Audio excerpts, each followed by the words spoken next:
नमस्कार मंडळी, प्रेमाने बोला, धन्यरंकारची. बघा, सद्गुरू जीवनामध्ये आला की निराकार जीवनात येतो आणि ज्यावेळेस निराकार जीवनामध्ये येतो त्यावेळेस मात्र आनंद येतो. खरंय की नाही? बघा, आनंद आणि सुख ह्या वेगवेगळ्या दोन गोष्टी आहेत बरं का.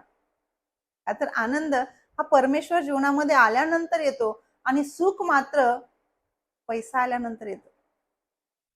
तो पैसा कमवण्यासाठी काय करावं लागेल, ते सुख घरामध्ये आणण्यासाठी काय करावं लागेल. एकदा बाबा गुरुबचन सिंहजी महाराजांनी आपल्याला सांगितलं होतं की बाबाजी काय म्हणतात की जर तुम्हाला सुख पाहिजे असेल तर 8 तासाच्या ऐवजी 10 तास काम करावं लागेल. त्यामुळे जर घरात येणारा पैसा आहे ना, तो सुखच घेऊन येणार आहे. अहो, उन्हाळ्याच्या दिवसामध्ये जेव्हा मला गरमी होते तेव्हा मला पंखा चालवावा लागतो आणि तो पंखा आणण्यासाठी मला मायाच लागणार आहे. अहो, तेवढंच नाही तर तो पंखा चालवण्यासाठी सुद्धा जी लाईट लागते ना, त्यासाठी सुद्धा मला बिल भरावं लागतं. तिला सांगायचं एवढंच की सद्गुरू जीवनामध्ये आलेत म्हणजे देरे हरी आणि पलंगावरी असं करण्यासाठी नाही. सद्गुरू मला जिथल्या तिथं सगळं काही करायला सांगता येतो. आपण पहिल्यापासूनचा इतिहास वाचून बघूयात. जसं जसं युग बदलत गेलं, जसं जसं सद्गुरू बदलत गेले, सद्गुरूचे अवतार बदलत गेले, तसं तसं आपल्याला वेगवेगळं काय काय शिकायला मिळालं ते सुद्धा आपल्याला माहिती असायला पाहिजे. प्रेमाने बोला, धन्यरंकार.